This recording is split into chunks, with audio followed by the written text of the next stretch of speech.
Hello, everyone, and thank you for joining us for our last session of the day today, where we will wrap up the day with Cvent doing a live demonstration of Flex, e-marketing, and the Speaker Resource Center. One thing to note for everyone, Crowd Compass link is in the Chapter Resource Center now, right on the landing page with the virtual LTC information. And we've also put it in the community in the library, so just make note of that. And let's say thanks one more time to our LTC sponsors for 2020, Parallon, Patient, Russell Investments, and Cenex. And now it's my pleasure to introduce Victoria Zarate and Naya Tawari with Cvent. Victoria, the floor is yours. All right, awesome. Thank you guys so much. Let me go ahead and start my video. You guys probably want to see who's talking here. So hey guys, as she mentioned, my name is Victoria. I'm a Cvent client trainer here at Cvent. So it's my pleasure to be actually with you guys for the second time in a row. So I was with you all last year. Some of you might recognize my face, hopefully. So glad to be back.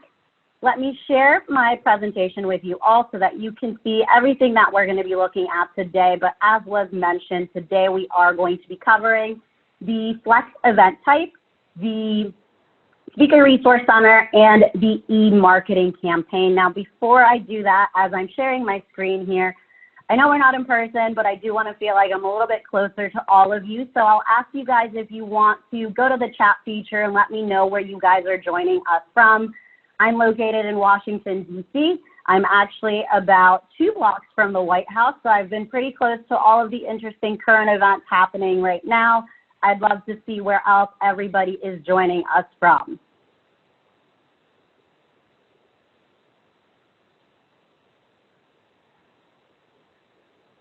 All right, we've got Seattle, Long Island, Maryland, so you're probably kind of close to me, Philadelphia, all right, Denver.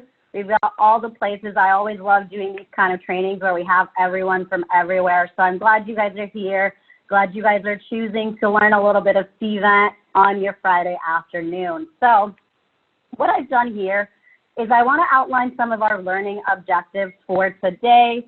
It's my hope and my goal that by the end of the next about hour and a half, you guys will be able to do all 3 of these things, outline the process for using the site designer to create a new registration Flex event, define and configure the settings for the speaker resource centers, and be able to create an e-marketing campaign. So those are the 3 solutions that we're going to be taking a look at today.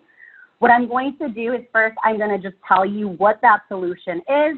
And then what I'll do is I'll demo it within the account. So as you guys have questions, you guys are so welcome to go to the question and answer portion of Zoom and ask them in the question and answer area.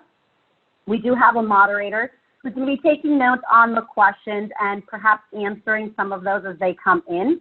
But I am also going to stop after every section for a few minutes to take some questions as well. So you will have plenty of opportunities to ask your questions. I do encourage you, if you're like me and super forgetful, go ahead and put them in the QA portion of the Zoom so that way you make sure you don't forget them. So let's go ahead and jump right into our first subject here. So we're going to talk about new standard registration, or what you guys probably commonly hear as referred to as Flex, right? What exactly is that? Before I outline, I do want to see if we have anybody on the line who has started using Flex events. So if you started creating a Flex event, let us know in the chat. Just curious, if all of you are new to Flex, that's completely okay. That's why we're here, right? I'm going to teach you guys that. But I would be curious to see if we've got someone using Flex. We've got yes, Norma. All right, awesome. So we have a few of you that are using Flex, but maybe some of you are not. Steven's not with Flex yet. Awesome. My goal today is to hype you up on Flex and hopefully get you guys over to our new type of event. So as I've mentioned, new standard registration Flex is just a type of event. Some of you may have already noticed it. When you go to create a new event, you do have the option to select a new standard registration Flex event. So what exactly is that? This is, as I like to think of it, as the upgrade to classic registration. So this is also intended for some of your more complex kind of multi-website page, multi-registration page sort of event. But what we did was we upgraded it. We made it a lot more intuitive. We made it a lot easier for you all to utilize without having any of the coding knowledge that sometimes was required to build some more modern looking events. So we're going to take a look at that today, but a few other things to note with Flex is that a lot of the event details that you're used to building out, like your sessions, your registration types, those are going to be built in the same exact way as you built them out in Classic. The difference here is that with Flex, we're going to provide you with something called the Site Designer. The Site Designer is the tool that you're going to utilize to actually build out your website and your registration process. So that's where you're going to build out the more like registrant-facing portion of your event. Flex was named Flex because it's super flexible. It's going to give you guys, as the planner, a ton of flexibility over the customization of that event and registration process. You'll get to get a little bit creative, but again, you don't have to have any coding knowledge. It is a click and drag component that you'll utilize, and I'll demonstrate it in just a second. And then the last thing that I kind of want to note here about Flex that hopefully some of you that are working with Classic will be very excited to hear about, it's that it is responsive. So if any of you recall, for Classic events, you have to build out a mobile version of your event as well as a desktop version. Flex is now responsive, meaning that it is going to be accessible and adjust to whatever screen size it's being viewed on, whether that's a tablet or whether that's a phone or your desktop. So that's Flex kind of in a nutshell. The reason that we're going over this is that eventually down the road, new standard registration Flex is going to replace Classic completely. That timeline is not in your sight, so you don't have to worry about like going right now and completely trying to do your events in Flex, but we do want you guys to start getting the knowledge to be able to start building out your events within this new event type. So let me switch over to my account and let's actually start to look at this in action.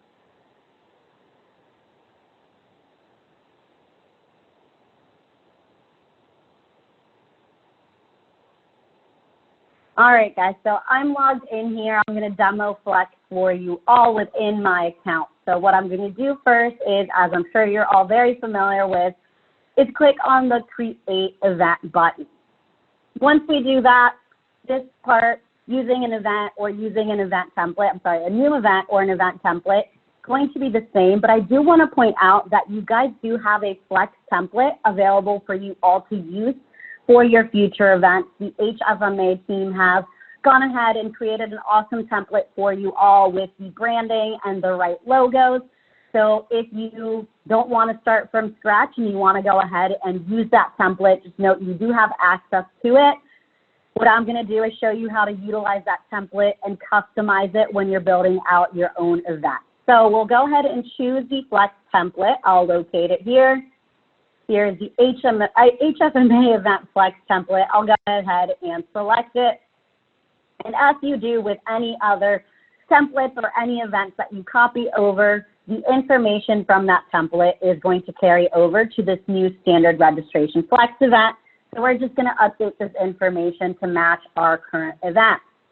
One thing that I do want to note here while we're at it is some of you may have the question about whether you can just simply kind of click a button and make one of your Classic registration events a Flex event type. And the answer to that is unfortunately no. It is kind of a completely different technology that you're utilizing to build out that registration process and your event website. So at the least for your first Flex event, you will need to make sure you're either creating it from scratch or utilizing this HFMA Event Flex template. So let me go ahead and retitle this event. We're just going to call it HFMA Cvent Training.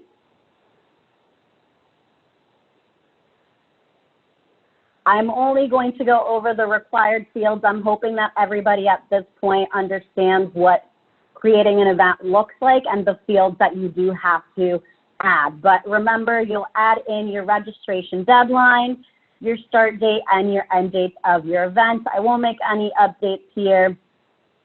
But what I do want to talk about is something that's new, and you guys may start to notice it as you start creating your events.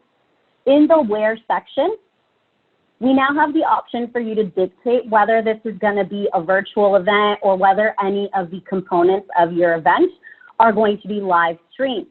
So if we click yes, that's going to enable another area within our event later on where we can actually come in and link out to our live stream. So you can put in your Zoom link, any meeting passwords, any meeting IDs in that virtual event area. I will show you guys where to locate that once we create our event and go through that event configuration wizard.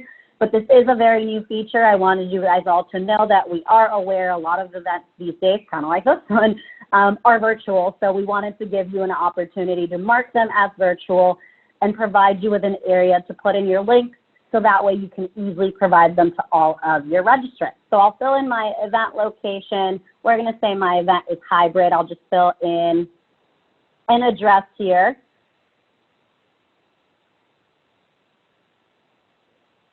This is actually the address of the Cvent office. All right, so let me continue on. Remember, you'll want to fill in your event planner information. I'm just going to leave this as HFMA chapter name, but you guys note that these templates are providing you with the instructions to update your own information. So I'll go through, and please note you'll also want to make sure that you fill in the custom event fields and make updates to those. I'm not going to be making any updates just for the sake of time, and because this is a test event, I'm not actually a chapter, but I'll go ahead and click on the next button here. So as you recall, when you're building out your event, if you select an event template or if you select to duplicate an event or if you create a new event, you're going to have to here choose the features that you want enabled within your event. So for right now, I'm just going to keep on these same features. I do want to note that when you create your event, in order to utilize the Speaker Resource Center, you'll want to make sure that that feature is turned on. I'm going to talk about the Speaker Resource Center in the next portion of our training, so we're not going to worry about that yet. I'm not going to make any changes to this template. I'm just going to go on to next. Just remember, this is where you're selecting your event features. But here is where I want to point out that Speaker Resource Center, which we're going to review in the second portion. So I am going to go ahead and add this to my specific event. Now I'll click on next. And final page here, I'm just going to click on finish to actually create my event. If any of you are super new and creating your first event, just note that you can hover over the little I to understand exactly what that feature is going to enable within your event. So I'll go ahead and click on finish. And we're going to let our event load up.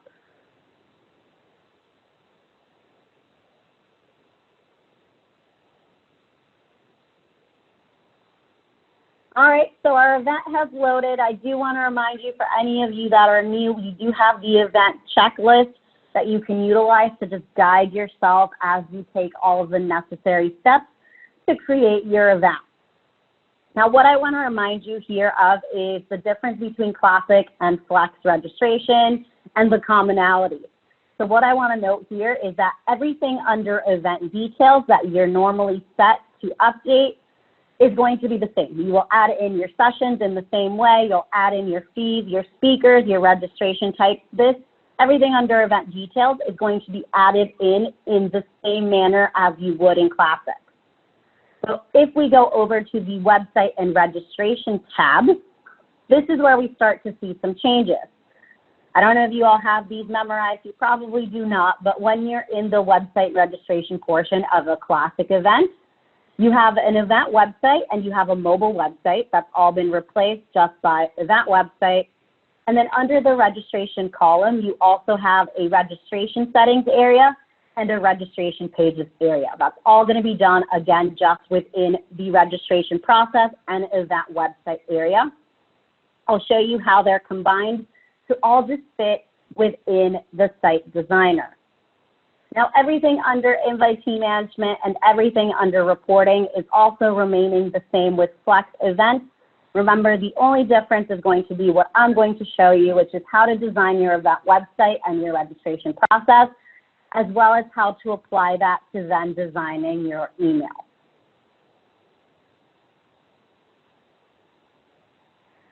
So now we'll go up to website registration. We're going to go ahead and get started. So under website registration, I'm going to go to the left and we're going to go to our event website. From here, I'll open the site designer. So that tool that I mentioned that was going to be how you guys are going to access the design element is under the site designer. We'll open it up.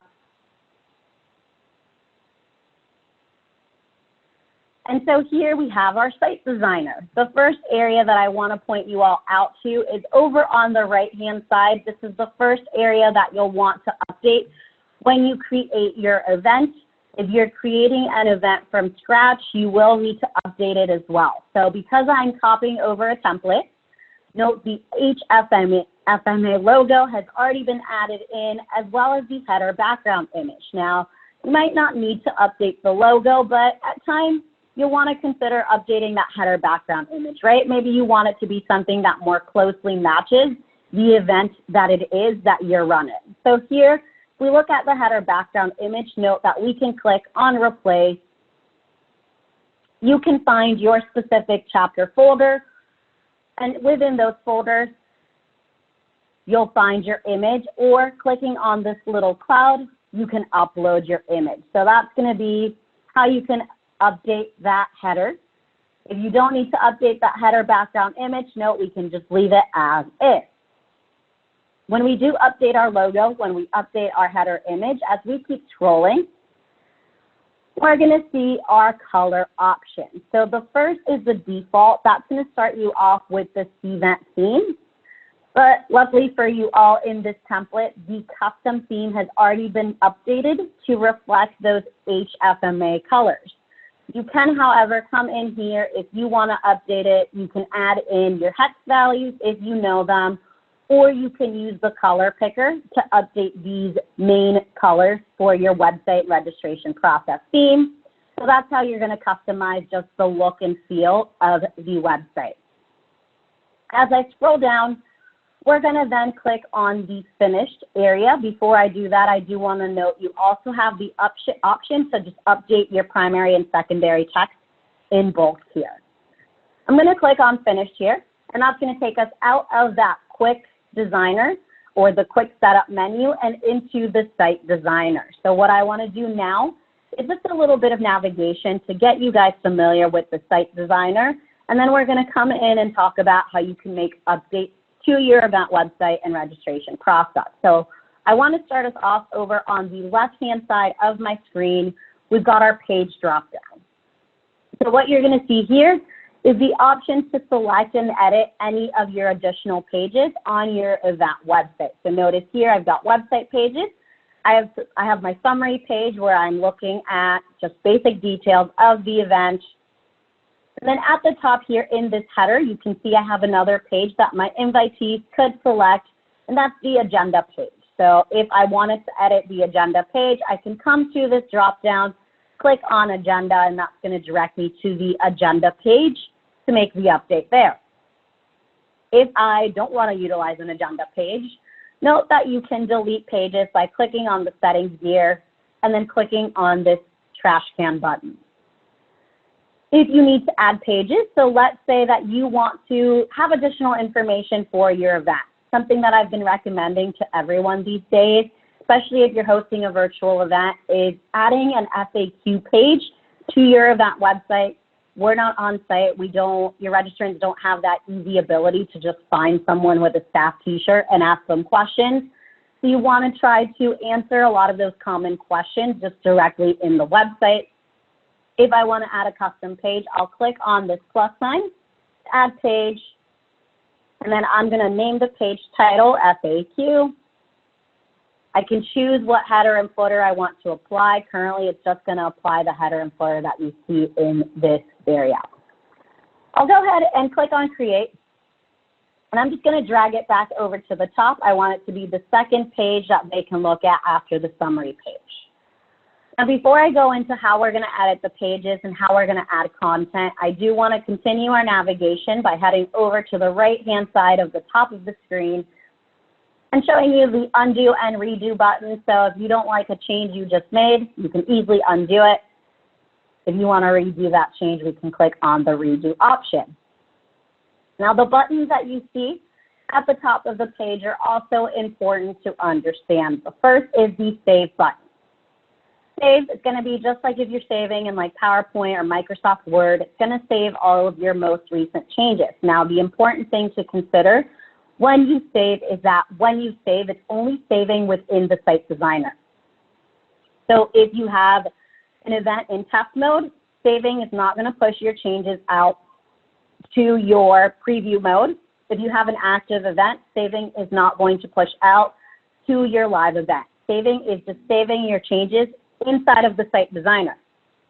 Now, once you've made all the necessary changes and you want those to actually display in your preview or on your live event, that's when you'll want to use this Publish feature.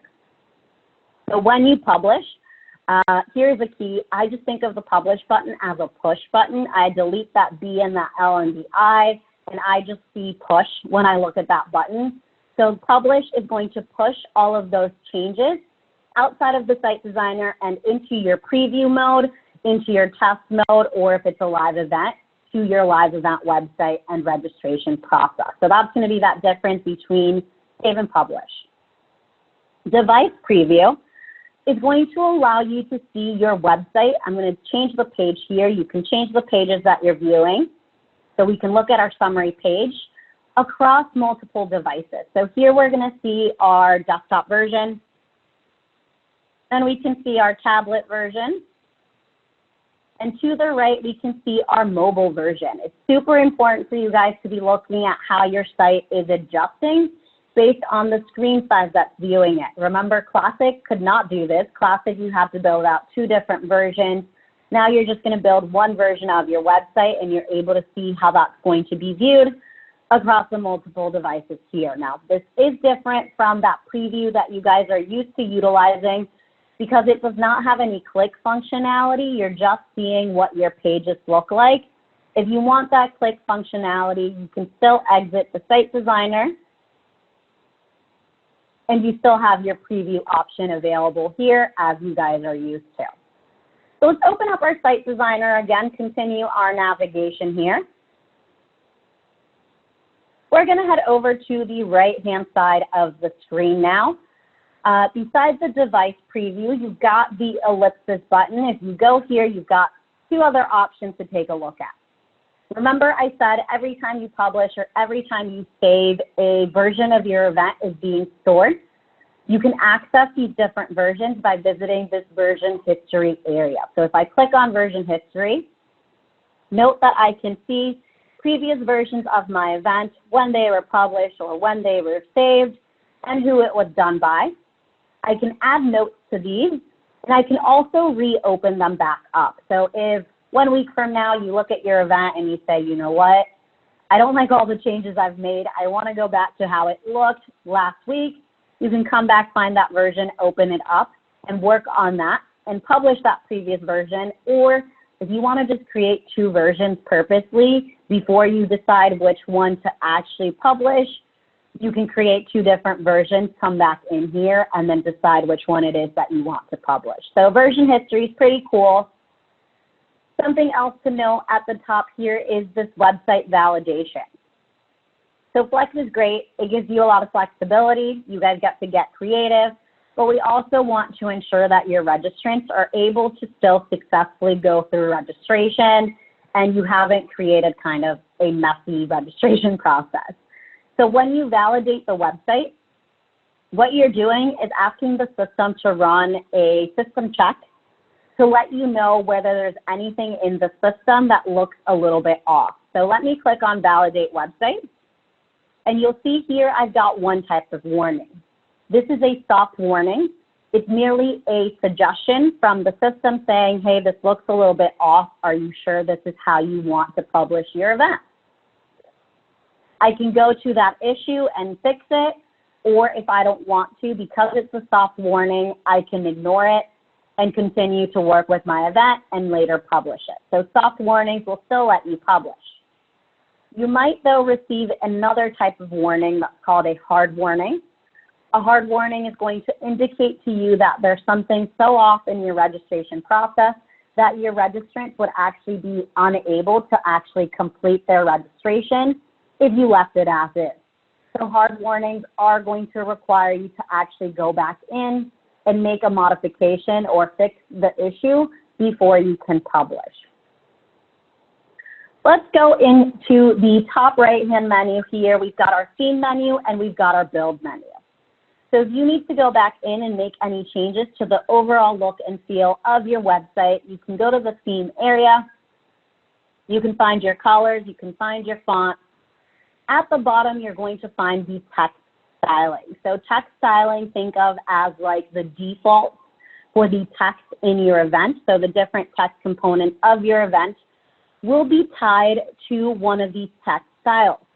So instead of having to find and make individual changes here throughout your website, you can find what text style applies to that area and make the change here. So for example, if one area of my website was using header 1, instead of changing it within that one area, I'm going to come here to the global text styling, make the update of the font color or the font or the size here, and that's going to ensure that everywhere where header 1 is being applied is going to take that change. So utilize these global text styling areas to make sure you're keeping the consistency across your event website. Now above this theme menu is where we have our build menu. So this is where we actually start getting into adding real content to your event. You can see here the content is actually something called widgets. So I'm going to explain just what widgets are in a second, but I do want to show you just the different layers within your event website that you're going to be working with. So if I go back to my event page, the first area or the first layer of your website is going to be what we call the canvas event. So your canvas is simply just whatever page it is that you're working on your website or your registration process. Note then that my website is split into different areas. You can see the different areas here that are kind of being displayed, like my countdown. We've got the overview area. We've got an area for facts about the event. So you're setting up your different areas through the use of a widget called sections. So that's our second layer. You'll see the sections are outlined by this orangey yellow color. So here we have one section. If I scroll back up, here we have another section. If I scroll back up, we do have another section. This one's outlined by red because it is our primary header. But you can see how my sections are kind of like an organizational unit that's creating the different areas of my event. Each of these sections, sorry, I think I keep having this little pop out appear on here. I apologize. I'll try to stop going all the way over to the left on my website here. But each of these sections, as I hover over them, you'll note, have different settings. So if I click on the section, notice I can add in a background image. I can change all of the settings within that section. If I keep scrolling, here's another section. Notice this section's a one-column section. The section above it was a two-column section. So each of the sections you add to your website will have their own different settings. Notice this section has a different background color. It's got that blue background. It's allowing me to create those different areas of my event. Back in the build menu, if you needed to add any other sections to this page, notice at the bottom under structure and organization, you've got a section widget. So if I needed to add in another section to my event, I could find it here. But let's talk about the last and final layer of the site designer. The last and final layer, and probably the most important one, is your widget. So each of these sections contains widgets within it. Your widgets are your actual content. So if we look at this one section, within that section, we've got a text widget. We've got a countdown timer widget. If I scroll over to another section here, we've got another section. This section has a text widget. It has a button widget. As I keep scrolling, you're going to see just yet another section. This section has more text widget. It's also got an image widget. So these widgets are outlined in blue These widgets are the actual content. These widgets are what you'll find over here on the build menu of your event. So to add any additional widgets to your event, you'll find where it is that you want to place it on your website, and you'll pull it into the event. So I'll find the widget. Let's say we wanted to add in our speakers and showcase them for our event. So I'll find that widget, I'll click on it, I'll drag it to the canvas. Notice that I will get certain error messages that say, hey, that widget can't fit here. That just means the widget is too big and it has to go on its own line.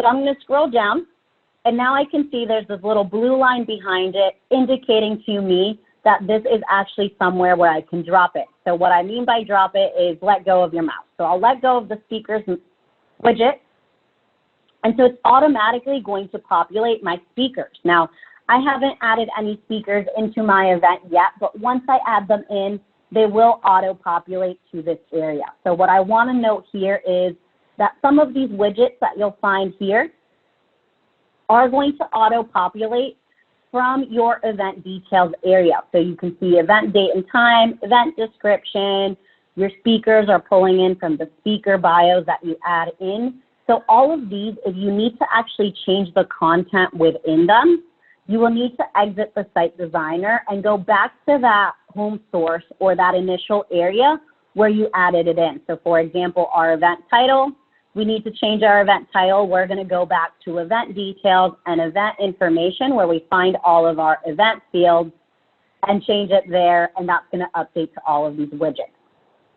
Below that though, you do have some other page elements which are not pulling from anywhere else on your event website. So for example, the text widget, if we click on it and drag it to our canvas and then let go of the clicker or drop it, notice I can enter in any additional text. So I could say like history of the event, add additional information as I wish. So that's how you can actually add additional content to the event website.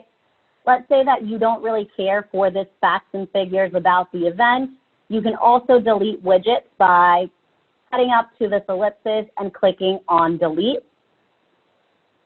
You also have image widgets at the bottom. You can create and add in any images. So you can see though how some of these effects are being created.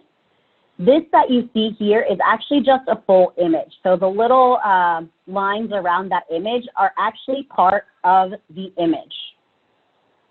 So on here, if you wanted to add a different image, you would just want to ask whoever's making your images potentially to say, hey, can I get an image like this with the little lines around it? So that's how you can create some of these really cool looking effects, or you could just add in a more simple image.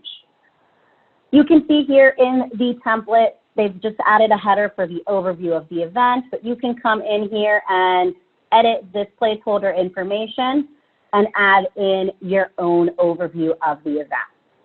So that's how you're going to edit the event website. Now, what about the registration process?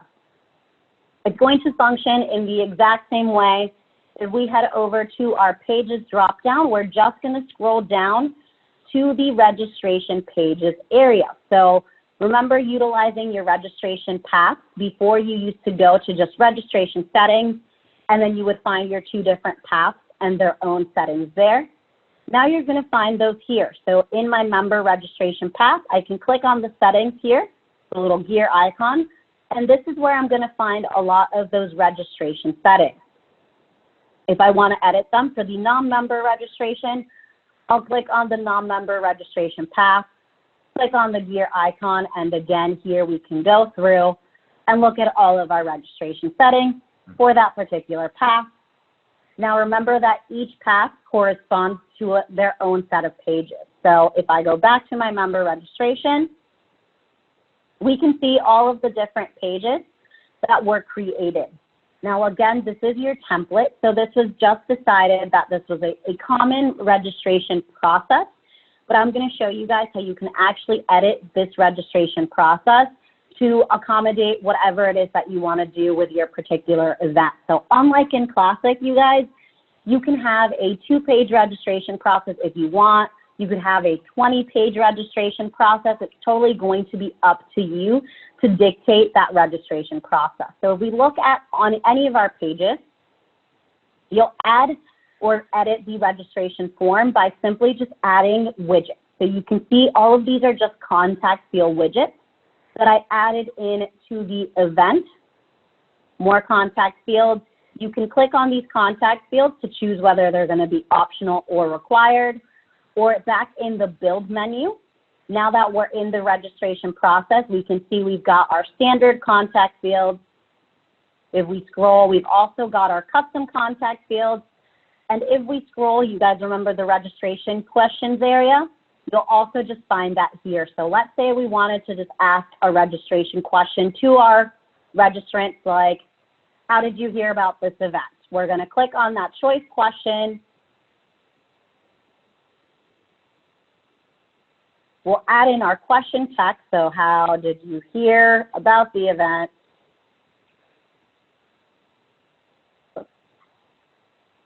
There we go. You'll keep scrolling and notice I can make it required. I can go down and add in my choices such as internet or flyers. So that's how you'll create your registration questions that you guys are just used to creating in the registration questions area. They're just going to be another widget. So you can add your contact fields, your custom contact fields, your registration questions at any point in your registration process. So if we scroll down here, we can see we've got additional pages. Here you've got your admission item page. It's just an admission item widget. Each of these widgets, when you click on them, will have their own settings. It'll also allow you to change those labels. We've got our sessions page. We've got our registration summary, and we've got our payment page. So on here, how you can start to combine pages is simple. You'll just move your widgets to the page that you want to merge it to. So let's say we want to combine our payment page and our registration summary page. We can just hover over the ellipsis. We'll say move to another page. I'll select the page group. So I'll pick which registration path. I'm in the member registration. And then I'll say move it to the registration summary, and we'll click on move. So now that I have moved it to that registration summary page, my payment page is now blank. So I can click on the year icon and just delete that registration page. So I'll delete it. I now have a 4-page registration process instead of a 5. I can click on this plus sign if I want to create additional registration pages. And you can see here at the bottom, we've also got our confirmation pages. So that's how you're going to edit the registration process. It's super cool. It's super simple. I'm going to exit the site designer. I won't save my changes. I'm just going to quickly show you under promotion and communication and then event emails. You're going to edit your emails now in Flex using that same site designer. So if I click on open email designer, we're going to see here that it's that same concept. We've got our build tab, we've got our theme tab. It's all separated out using widgets. I've got all of my emails over here on the left-hand side, and it's going to function the same as the previous site designer. So that's going to be the Site Designer 101, Building a Flex Event 101. What I'm going to do now is just stop for a few minutes and see if there are any questions that I need to address. So let me go ahead and pause here for a few minutes, and let's look at any questions you have about Flex and Flex event types before moving into our other 2 topics. I think all the questions have been answered in the Q&A and also in the chat. So I don't see anything that hasn't been answered yet, Victoria. Okay, awesome. Well, then I will give you guys. Maya's all over it. All right, awesome. That is what she's here for. I find it easier to just sometimes have your questions answered in real time before our brains move on to thinking about something else. So she's doing a great job. I'm glad you guys are getting answers to all of your questions. If you do have any other questions, please feel free to keep putting them in the QA portion.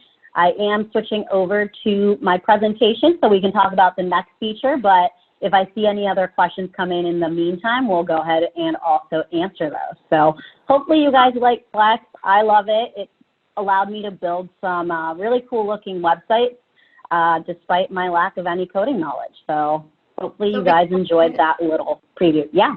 Yeah, can we do our poll in regards to another QA session, if that would be okay now? Is that okay?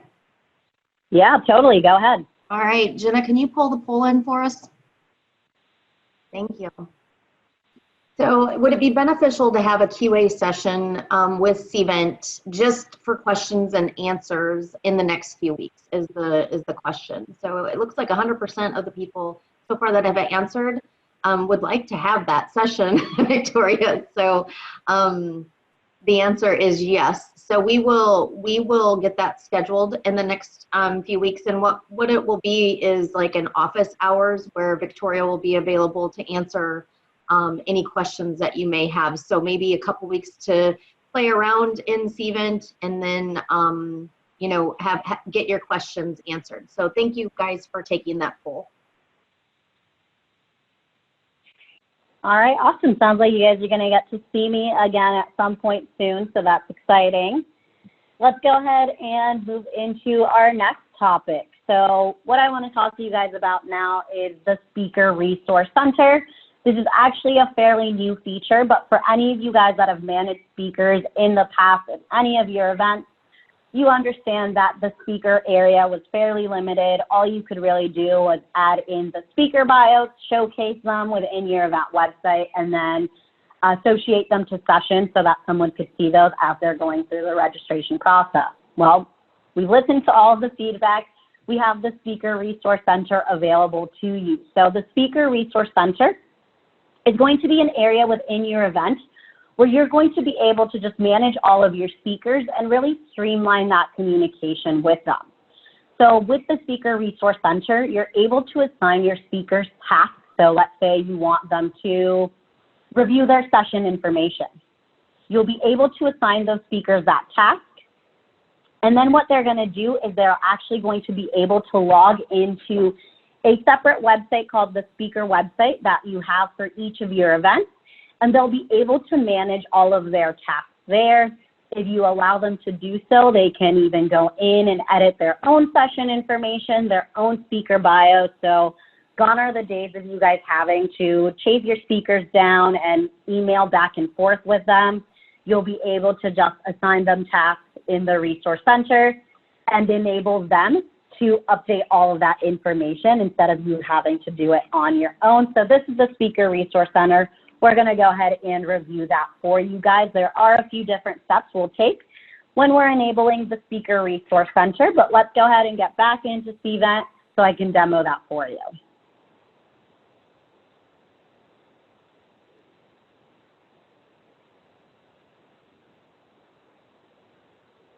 I did see, I think there was a question about whether you could utilize the Speaker Resource Center for webinars as well. And if you're building out your webinars within Cvent event registration, you most certainly can use the Speaker Resource Center for that as well, even if it's a virtual event.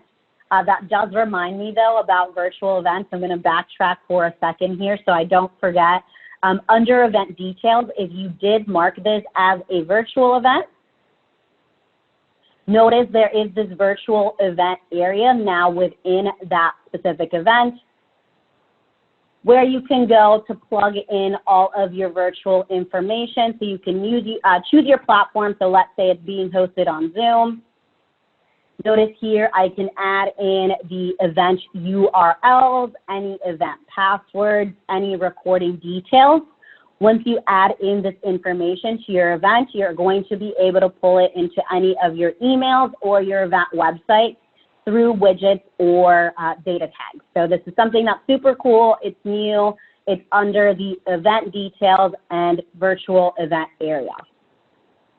So back to the Speaker Resource Center.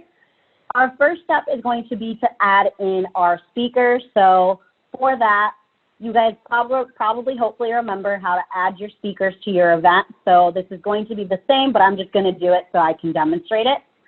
We'll go up to event details. And then our first step is to add our speakers to our event. So I'll click on speakers.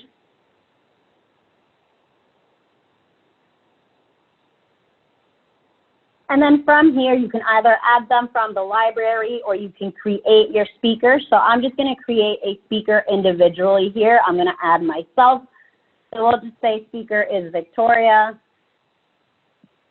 You can add in your profile image, any other speaker information that you have. But remember that now with the Speaker Resource Center, you can enable your speaker to update all of this information on their own. So I'm just going to add myself, my first name and my last name, and I'm going to click on Save.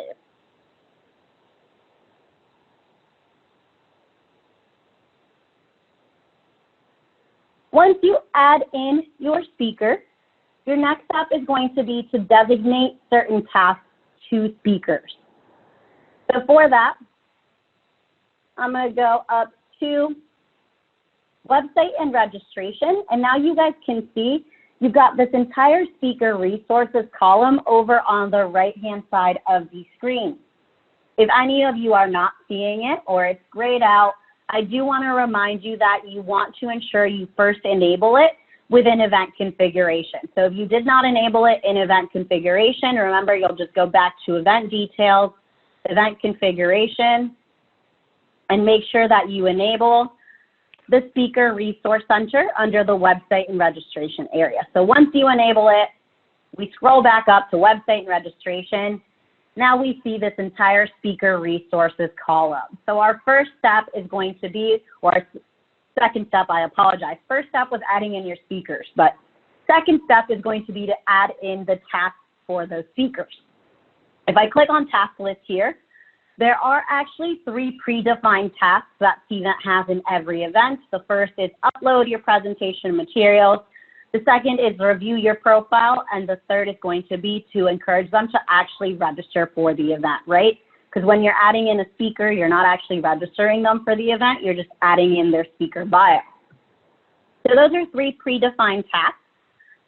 You can go in, you guys, I encourage you to edit those and edit the settings on each of those, but I'm going to create a task from scratch so that you guys can see all of the different options that are available.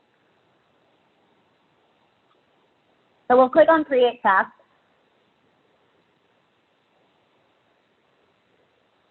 And then from here, first you'll name the task. So we're going to say we want our speakers to review their session description. So I'm going to call this Review Session Description.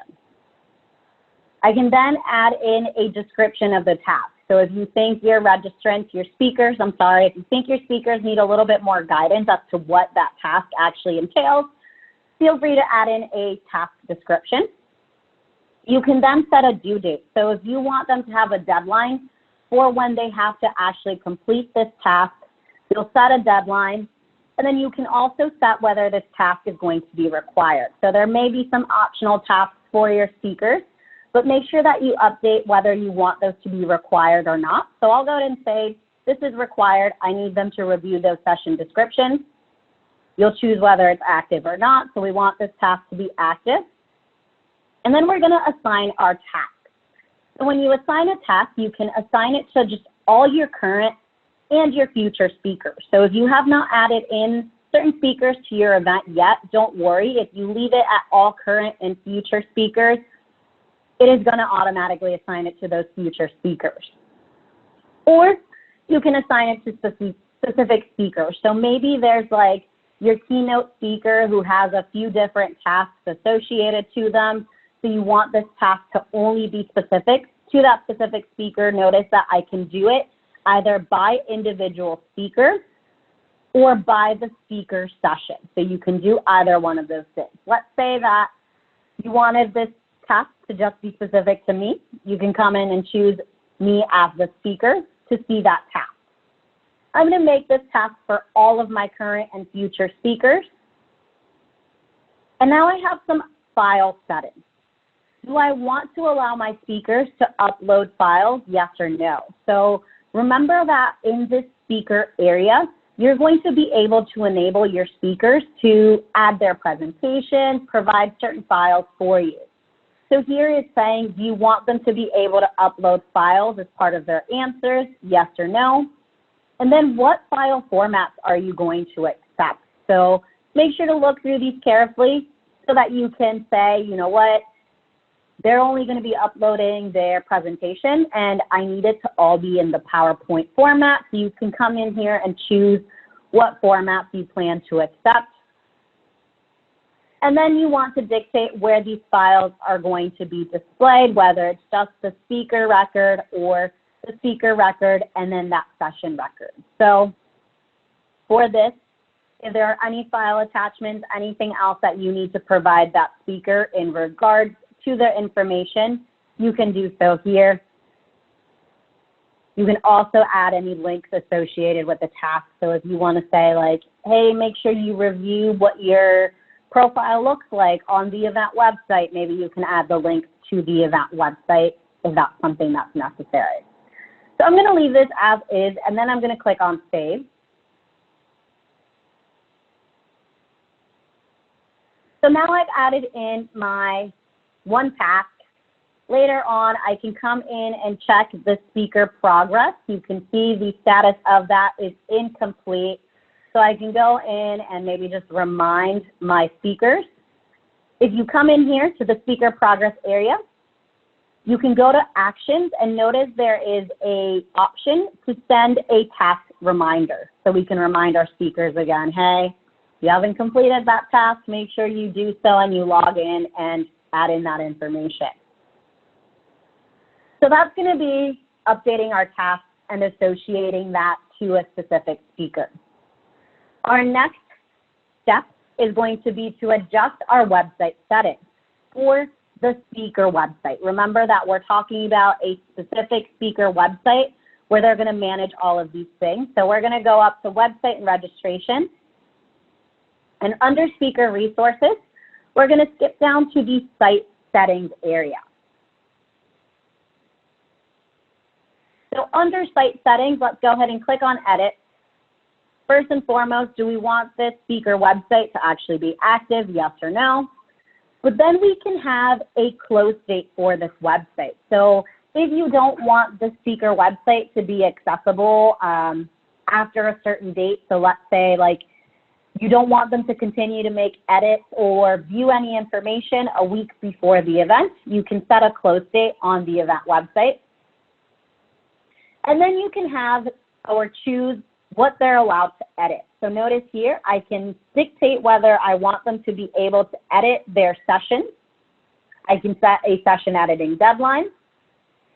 If I do allow them to make edits to the session, I can also say, yes, they can make edits, but I need to approve those edits before they update to that session description on the registrant facing of that website. So yes, you can allow them to make edits, but if you want to make sure they're not like adding anything weird to their session descriptions or bios, you can also have this set to require you to approve those edits. Can your speakers update their profile information? Yes or no? Do they have a deadline for that? And then are you going to require planner approval if they do make any updates to that? So I want them to be able to edit everything, and you know what? I don't have the time to worry about a session editing deadline, so I'm going to leave that blank for now. I'm going to hope that they're all going to make the edits in the appropriate amount of time.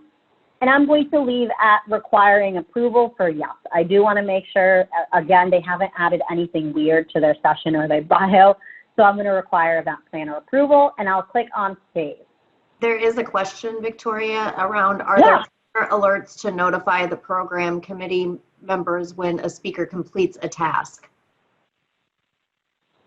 So that is a great question.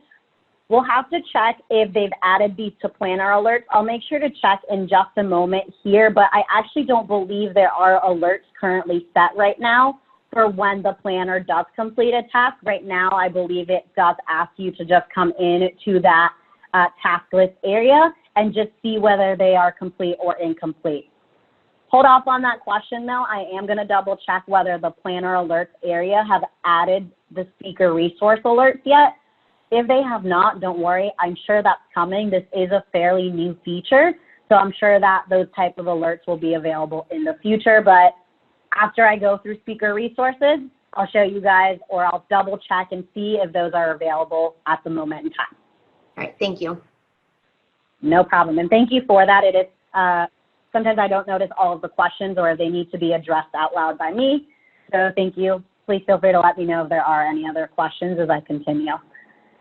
All right, guys. So next step here is we've added our speakers. We've added those tasks. We've set the site settings. So now we can actually start designing that speaker website. So under website registration and speaker resources, I'm going to go to the site designer.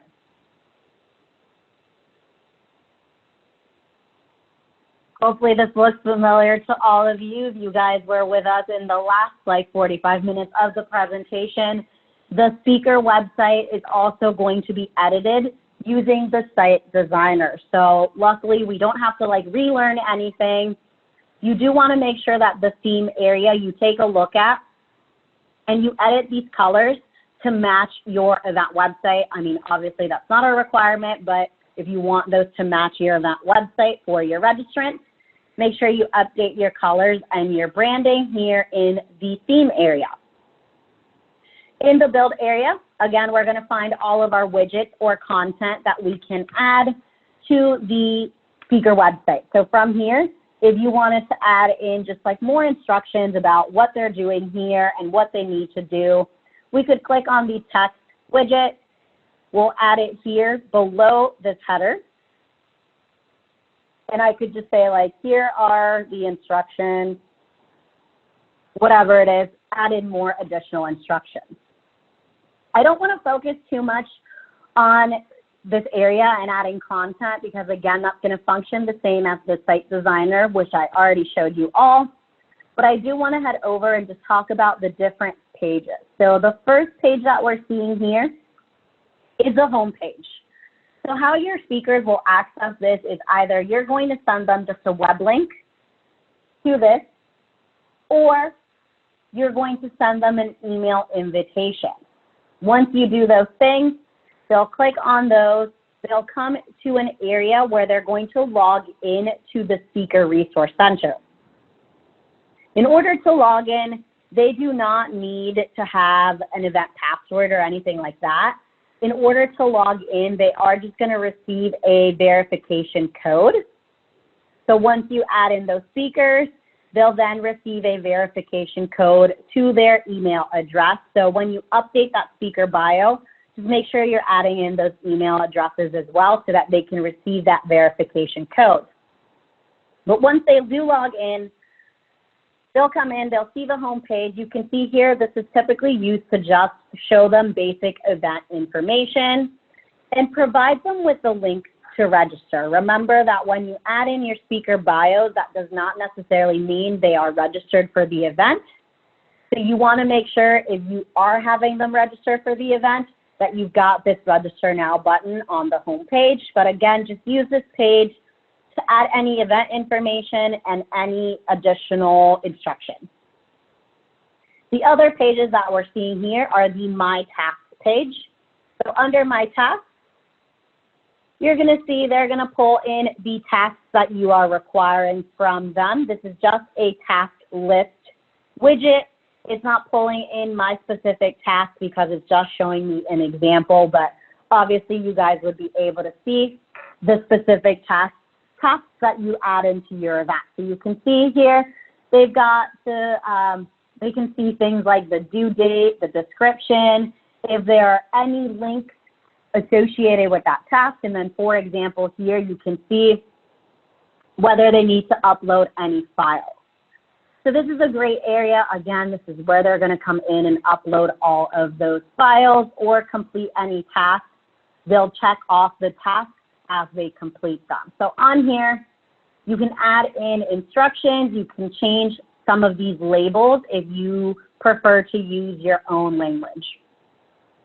The next page is the My Sessions page. So here they're going to be able to see any sessions that have been associated to them.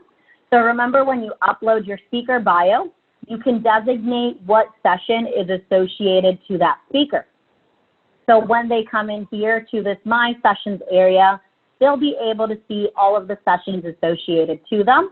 And if you've allowed them to make edits to those session descriptions, they'll be able to make those edits. So notice what it looks like when they can make edits Once they save those will either automatically update to that session description, or if you're requiring edit approval, they'll show up in that approval area for you, which I'll show you in just a second. And then once you approve them, it'll update that session description.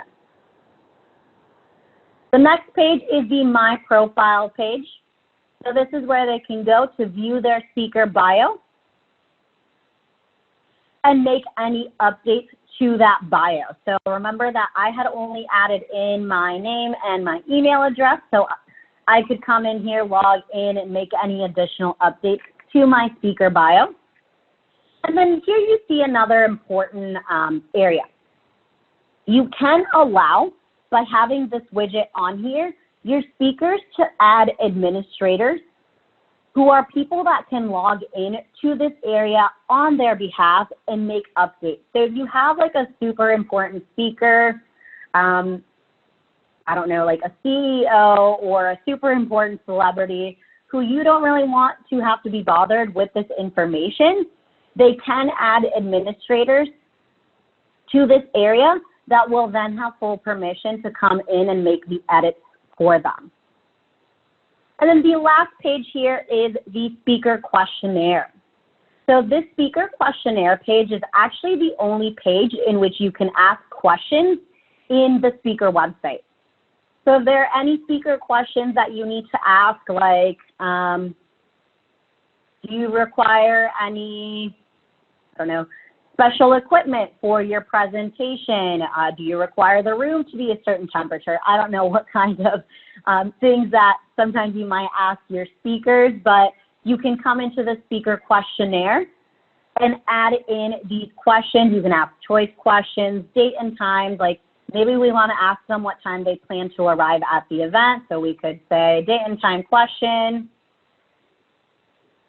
what date and time are you arriving?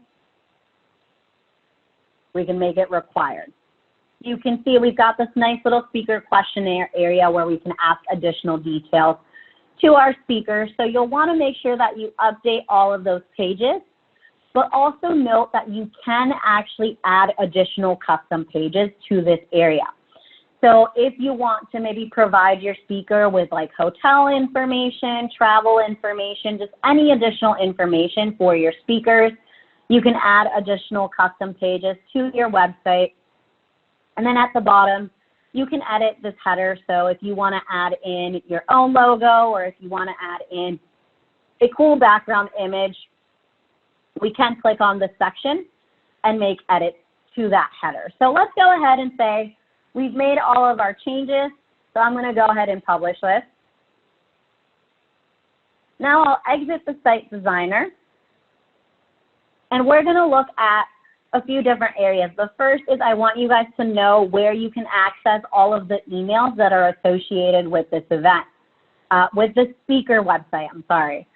So you'll find them under Promotion and Communication, and then notice now under all of our emails, we've got speaker emails. So if I click on the speaker emails area,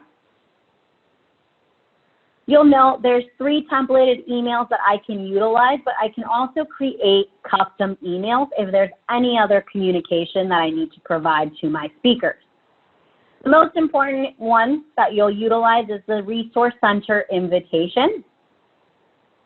So on here, you can go through and design this email. These work just like your emails within the event. If we click on Design Email, we can go through and just provide them with information. Notice it has a link to the Speaker Resource Center where they're then going to log in and start editing and accessing all of that information.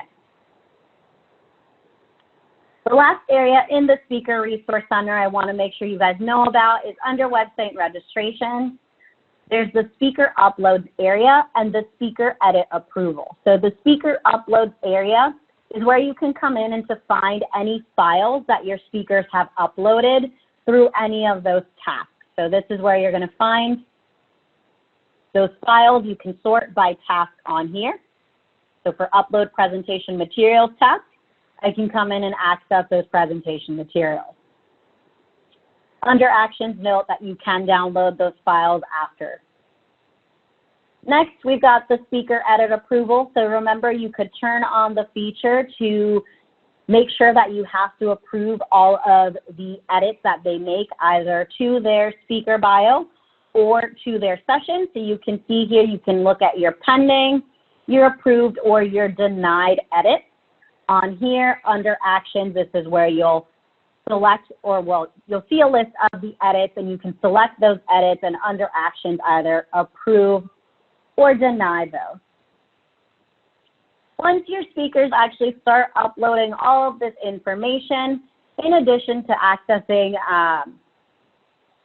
the files that are uploaded here, you do also have some speaker reports. So if we go to reporting and then reports new, there's actually an entire speakers area if you're utilizing the Speaker Resource Center. So I'm just going to search speakers here. And there's the speakers list report. There's speaker questions and answers. So if you're utilizing that speaker questionnaire, you can download a file with all of the questions and their answers. And there's the speaker task report that you guys can run as well. So there's a few key areas where you can gather that speaker data after your speakers have uploaded and answered all of their tasks. So with that said, I'm going to stop for a few minutes here, see if there are any questions that I need to answer and directly discuss with everyone. And then we're going to continue into our next subject. So let me go ahead and see. I think we've got one question about scheduling reports. The answer is yes. Just like with any other reports, when you actually run those reports, so let's say like speaker questions and answers, when we run that report,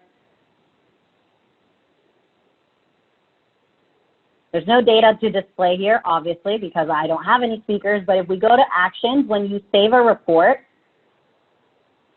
you can schedule that report. So notice here, there's the option to schedule it if you want it to just run at different points in time. So that's the option to schedule it. And while I see if there are any other questions, I'm going to double check on that notification to see if there are planner alerts that we can set for it. So please feel free to chat in any of your other questions. So there was a question earlier, Victoria, around if there was more than one URL for like the sessions. Today we had 4 different URLs and not just one Zoom link for a virtual event. And Naya did answer it that there isn't something that we can post more than one URL currently on the virtual page, but is there a future enhancement that you're aware of for sessions? That we would be able to have like a connection by session? Yeah, so that's actually a great question. And I do believe there is a future enhancement for that. I honestly do not have the time frame on that. I'm sure they're working on it. But what I would encourage all of you to do is, first of all, I will let our product team know that you guys as a whole would love to see that as an enhancement. But I'd encourage you guys, if you would find that beneficial, to input that enhancement or that feedback into the community area in the ideas section. I'll actually show you where that is right now. I am going to talk about the community later on, but you can never have too much information about the community. So in the community area, there is an ideas area. So once this open up, here you've got ideas. And on here, you can share your ideas for future requests with our product team. So you can add that in, and then you could say, I would love for there to be an area for me to input links for my virtual events, not only at the event level, but also at the session level, whatever it may be, however you want to word it.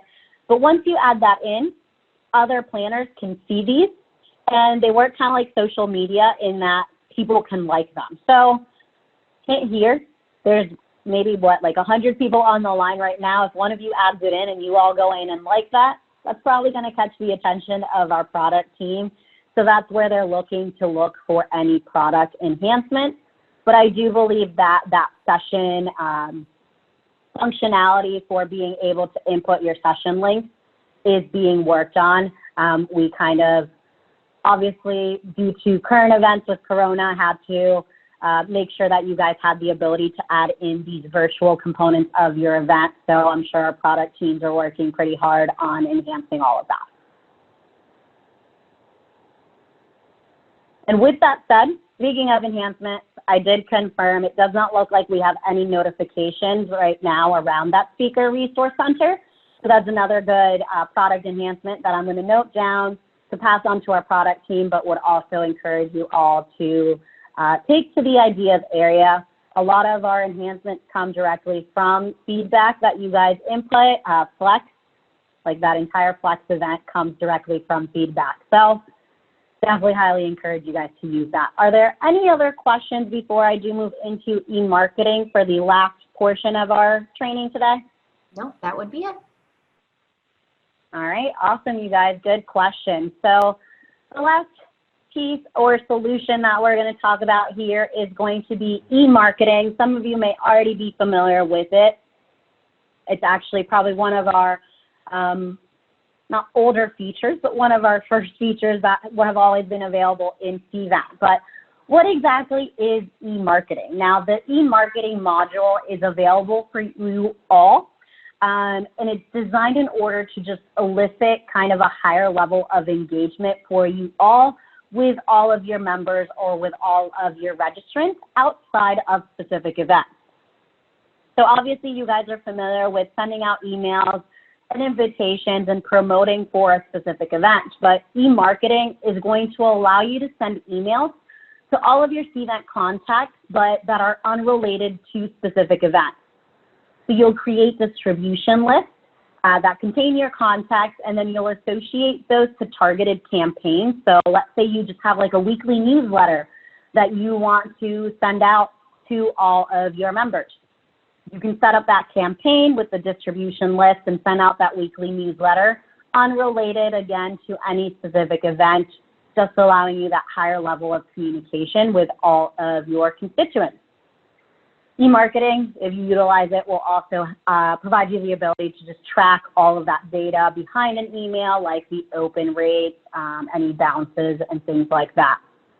So I'm going to show you guys where you can access these and the steps associated with utilizing the e-marketing platform.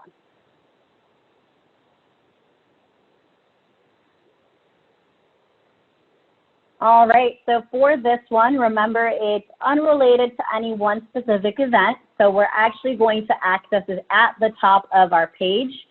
In the solutions dropdown, you will see the e-marketing module. Now, before I click on e-marketing, I do want to note that your first step when utilizing the e-marketing module is actually going to be to create your distribution list, but I'm going to click on it here to just point you out to one area. Under the Get Started area, if you pull on this little drop-down arrow, I do want to note that it does provide a little bit of guidance as to what the steps that you need to take with e-marketing are going to be. So that's one area that you guys can utilize in the future if you need a little refresher. I also want to note that with any of the topics I talk about today, I do plan to make sure that you guys are able to receive any articles or like how-to guides that are related to what I've covered today. So you'll also have that information. But let's go with our first step of utilizing e-marketing, which is going to be to create our distribution list. So for that, we're actually going to go to the contact area. And the distribution list is actually just a contact group. So here in the contact group tab, contact groups are the ways in which you guys are organizing all of your contacts within the event. So in order to create a distribution list, we need to click on create a contact group.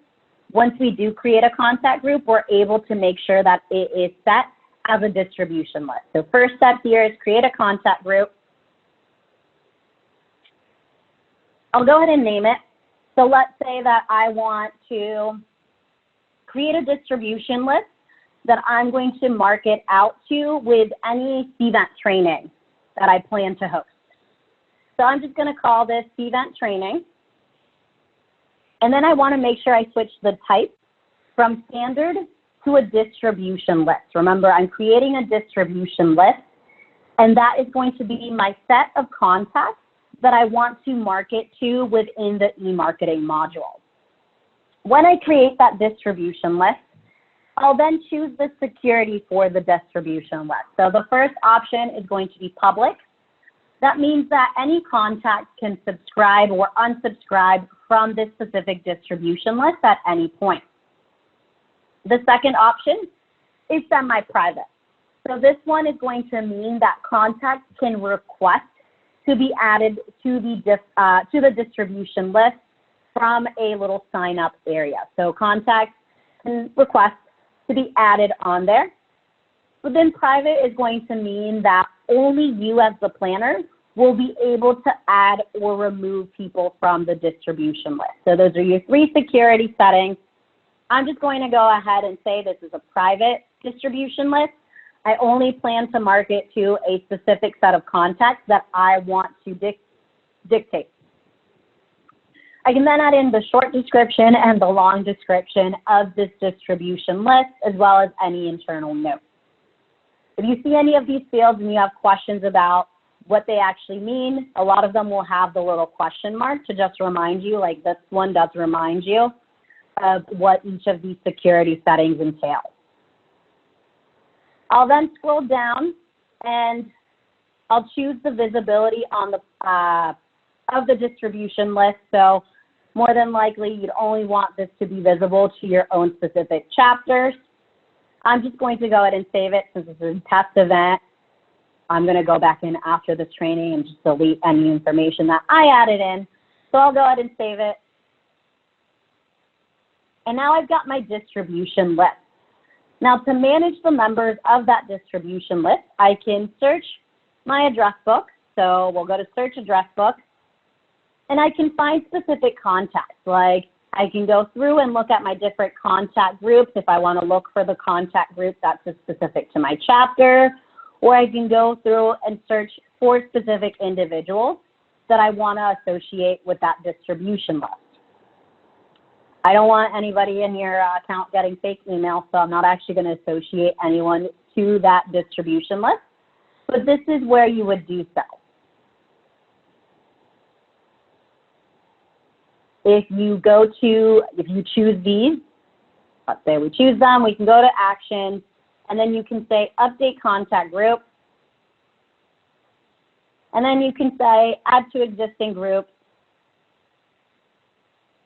And you can find your distribution list. I won't go through and find it. It'll probably take me forever, but you can go through and associate them to your distro list. That's one method.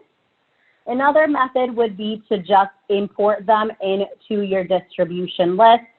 So you'll find your distribution list, and then you can do a contact import. So here's my distribution list, Cvent training. I can manage its members by clicking on view its members, and then notice I can do a contact import to add members to this distribution list. So that's going to be our first step, is just creating our distribution list. You can always create that distribution list and come back and add your specific contacts in later on. Now we'll go back to the e-marketing module because my next step is going to be to create my campaign. So I'll click on e-marketing. And in the e-marketing area, first you're going to see your email schedule. So later on, as you're scheduling emails, you'll find which emails are scheduled for what dates on here for your overall e-marketing area. First, we're going to click on Create Campaign. That's going to be our first step. A campaign is that set of emails that the planner is going to send to that specific distribution list. You can either copy an existing campaign or we can create a new blank campaign. So I'm going to create a new blank campaign and we're going to go on to next. So this campaign we're going to name Cvent Training. We'll make sure that it's set to active. And then we're going to set the default contact information for this campaign. Remember, this campaign is going to contain the set of emails that we're going to send out to that distro list. So here we're just enabling the default for those sets of emails. Who should they look like they're coming from? and what is that address. So I could just say like Cvent trainings, or if you want this to come from a specific planner name and last name, you can also do so. But I'll go on to the next step here. And then we've got some email settings on here that you would want to just make sure to look through. I don't want to talk about each of these word for word because these are kind of self-explanatory, just like choosing what you want available in the email format, whether you want to enable click tracking, include an opt-out link. That one's important. You want to make sure that your contacts are able to opt out if they no longer want to receive emails from this specific email campaign. And then whether you want to include your company information in the footer of the event. We'll just say no for now. And then we'll go on to the next step here. So here is where we're going to associate our distribution list to this specific campaign. So I'll say, I want any of the emails that I eventually create in this campaign to go out to the Cvent training distribution list. I can either save and finish, or I can finish and create an email because emails are going to be my next step of my campaign, right? So I'll finish and create an email. You can create emails from a Cvent template. Those are pretty old school, I'm not gonna lie, they look a little bit old. So you can do that, or you can create a new blank email. You can copy over an existing email or use an account template. I'm just gonna create a new blank email here, and we'll go to next. So now I'm gonna create my email. So maybe my email is going to be, like, here are the upcoming Cvent trainings. I can choose whether there's going to be any additional emails that should receive it, such as the CC email address for those contacts in my distro list. And then I can go on to the next step. So here I'm creating my actual email. Now, unfortunately for all of us, unless you really like HTML, this e-marketing area is not yet updated to look like the Flex email designer. So you do have to work here within the HTML editor, or you can switch over to HTML if you want to design it utilizing HTML. But you would design your email. I won't spend the time to design an email right now. I think you all know the concept of designing that email, but you'll provide that information. And then we'll go into the next step. Here we've got another area where we can create the plain text content. So remember, in that other one, we've got our HTML content. Here we've got our plain text content. But when we initially created that campaign, we decided whether we wanted it to be available in both. I'll just go ahead and click on Save and Finish. And now I've got my email. So if I close out, under my campaign, I've got my Cvent training campaign. On here, I can see the associated list, and I can see the associated email. In the emails area, I can see all of my emails, so this is not necessarily breaking them down for campaign by campaign, unless I switch the drop down and we look at Cvent training. So there we can see our associated emails, and then here we've got our calendar. So we can see them instead of in a list format, in a calendar format.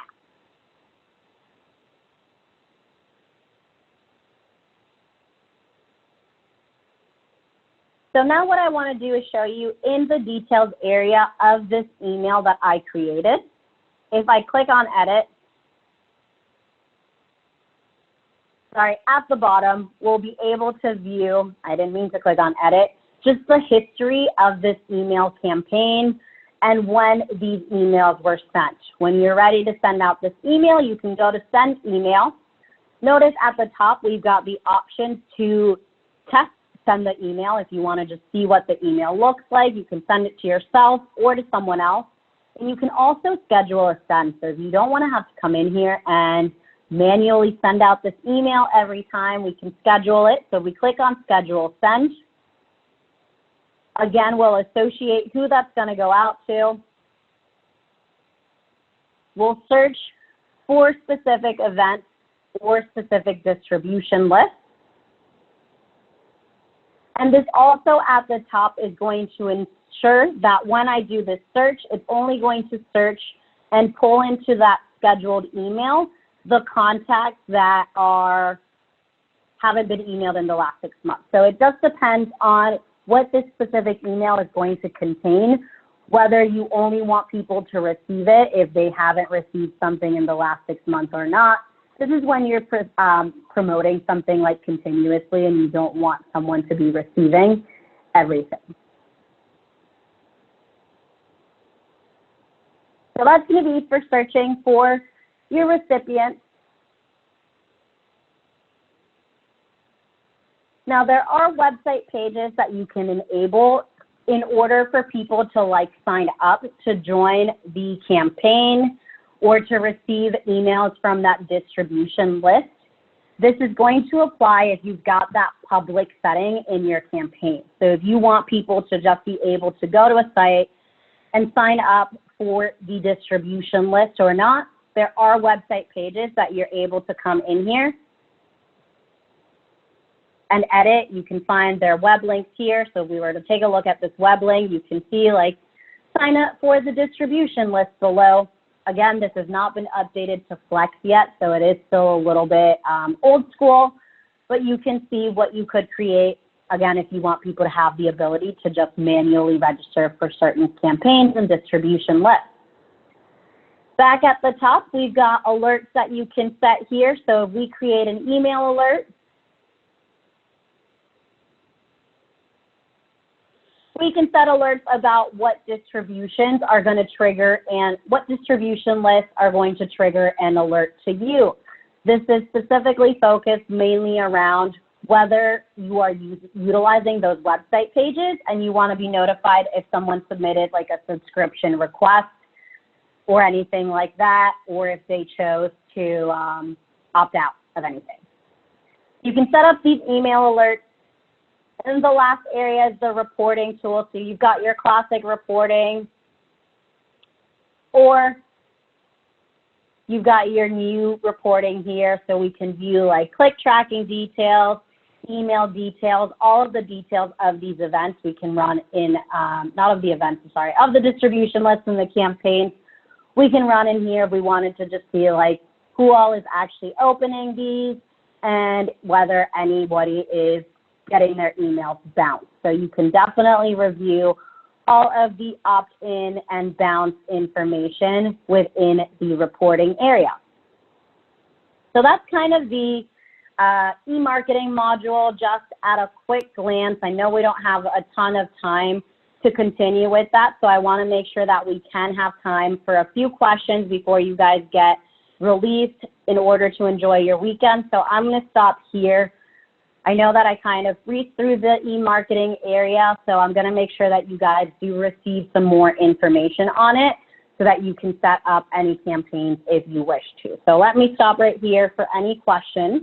Yeah, so there's a question, where is the opt-out information saved, and is the opt-out per campaign or for all marketing communications?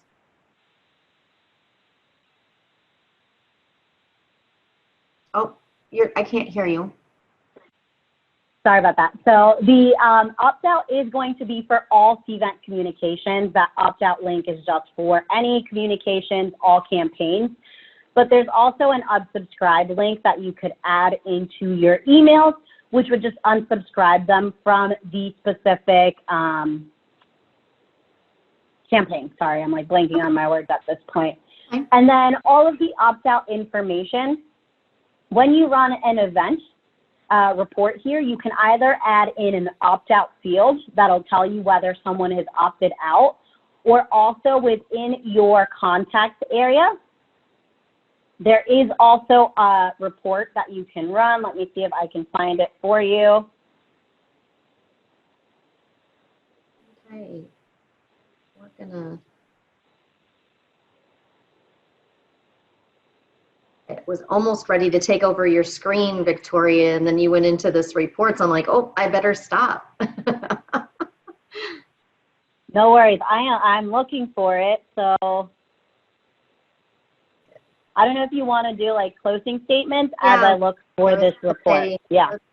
I am going to share my screen. And then, you know what, we can share that information of where that report is when we do our live, our FAQs from today. So I am going to Sounds perfect. I think I'm going to take over. So let's see if this works. So we had some fun today out on our hashtag, and I am going to ask the rest of our team to join us. And I have my Cardinals up to cheers. I know that, oh, Jenna, you need to put that down. So today was a great day. Thank you for all your participation. We really appreciate the interactiveness, and it's been a lot of fun to watch some of the hashtags going on, and you know, just kind of, I can't advance for some reason. I don't know why. Brianna, I'm going to try my arrow key. Remember yesterday you taught me about my arrow key? Cool. It works. So, you know, I think we have another winner today, and we really appreciate all the questions that came in. We will schedule the Cvent session with Victoria and Naya and have that open in the next few weeks. So get out there, try to create some flex events. I did go in and play with that virtual thing that the URL can be set for the day, and we'll attempt that next week to see if we can't start and stop the same event in Zoom. So more information to come on that. So anything that I missed, guys? Just one last thing, the presentations have been uploaded to the LTC site. Just the PowerPoint presentations and the videos will be on next week. Awesome. Thank you. And now it won't let me advance anymore. Now my arrows are not working.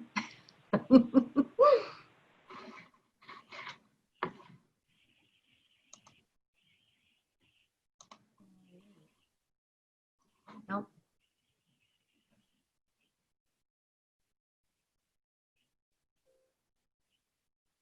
It's advancing on my screen, but it's not advancing on my one that I'm sharing. So I'm just going to stop sharing and say, hi, guys.